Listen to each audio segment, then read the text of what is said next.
Kā identificēt un izmainīt frekvences? Mēs sastāvam no enerģijas, frekvencēm un vibrācijām. Katra doma rada savu frekvenci.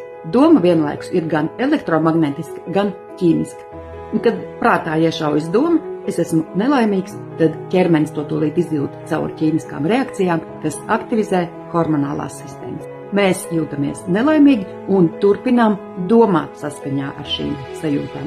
Un tā mēs ieejam ciklā, kur vienlaicīgi domas un sajūtas rada mūsu esības stāvokli. Bet kur ir problēma? Problēma ir tur, ka lielākā daļa cilvēku domā neapzināti, viņi nefiltrē.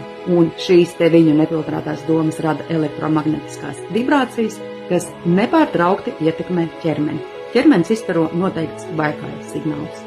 Un, attiecīgi, mēs radām savu esības stāvokli. Ja tu gribi iemācīties apzināti kontrolēt savas domas un veidot iekšējo līdzsvaru, es varu tev palīdzēt. Droši var pieteikties konsultācijai, saite ir augšā manā profilā, un es tev pastāstīšu, kā to var izdarīt.